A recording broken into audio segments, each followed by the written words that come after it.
Hey guys, Christina Blackfeather here, and know about the camera angle. Sorry. I also have a baby monitor on, so there's going to be a little background noise.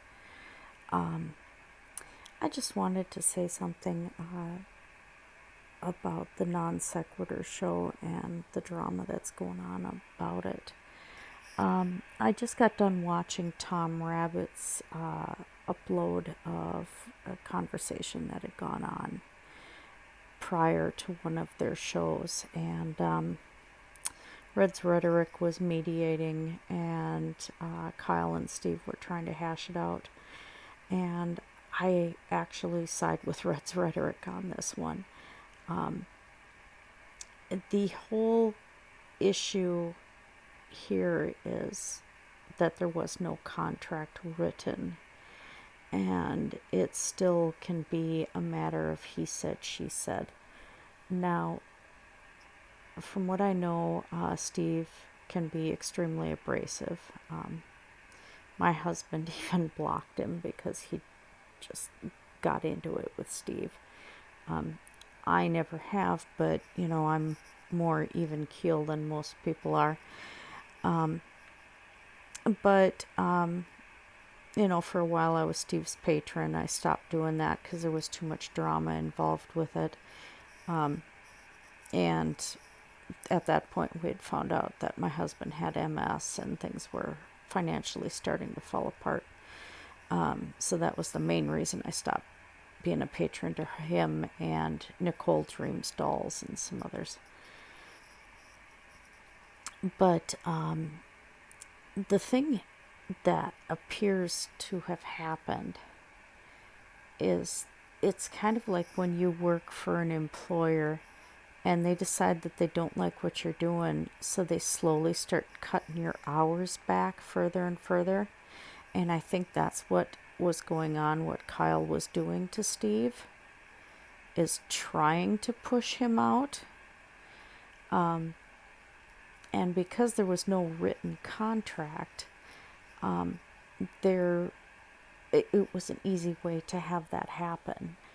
And as I said, Steve has been abrasive to some people, and some people haven't wanted to return and things like that. So both parties are at fault here. Steve has this idea that he's to get money in perpetuity from the channel of the Non-sequitor show.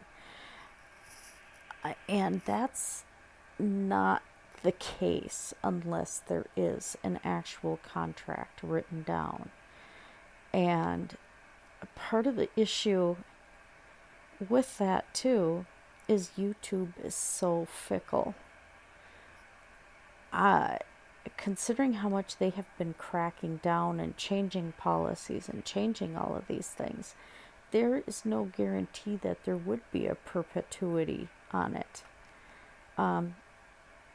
And every channel sells t-shirts, and every channel does this. And yeah, they were a larger channel, but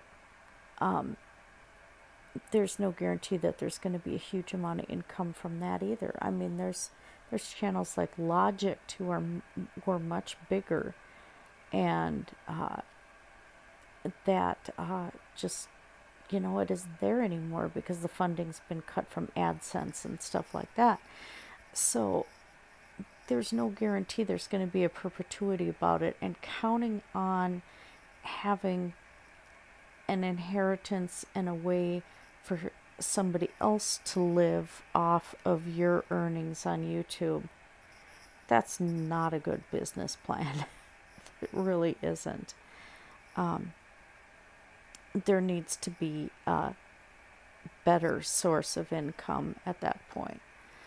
And so Steve is at fault for having put that out there and for having that idea that this is what was going to happen. YouTube is not the platform for this sort of thing.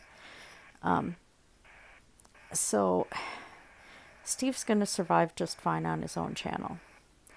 And that's where he should put the focus, is on his own channel. He's had some incredible guests before, which is why I stuck around watching it. As soon as Non-sequitor opened up, I started watching that, and I like the combination of him and Kyle together. I thought they did very well. It's sad to see the channel go and go the route it is. I guess the direction is changing, and if it survives at all, because neither party wants to give up the channel either. I don't know if they can resolve this. I think this is a personality issue. This is a personal issue. Katie from Without a Crystal Ball said there's a lot of stuff behind the scenes that has been going on for quite some time that is more than just one person rubbing the other person the wrong way. So it is what it is. But basically it boils down to, don't count on YouTube for a permanent income. And if you're going to do something like this with somebody, make it as a business, register it as a business, get a written contract down, and have measures in place for something like this, for a personality clash, because right now it looks like a bad divorce. So, a Libra's view, I got to balance the scales. So that's where I sit on the whole thing. I'm just going to wait and see where it goes. I'm not excited about talks about atheism and things like that. That's not my cup of tea. I don't care. I'm not an atheist. But depending on guests, like if there are and Raws on, yeah, I'm going to listen. PZ Myers, same thing. I got to meet PZ Myers camera to camera because of Steve. I thought that was awesome. I'd love to have the same opportunity at some point with Arn Ra, would be great. I've been able to listen to the scientist who found the tissue remnants or cell remnants, that fossilized within dinosaur bones. I can't remember her name. Mary Schweitzer, that's who it is. So, I mean, there's been some really nice guests, and that's the part I want to return. There's other channels that do great with flat earth stuff, and I listen to them. But that's what I'm into, the science, I'm into the biology, the vaccines, all of that stuff. That's the stuff I'd like to see, and I hope that returns. If not, there's going to be another channel to do it. That's the nature of YouTube. So YouTube is not a business plan. So that's it. You guys have a great night. Blessed be.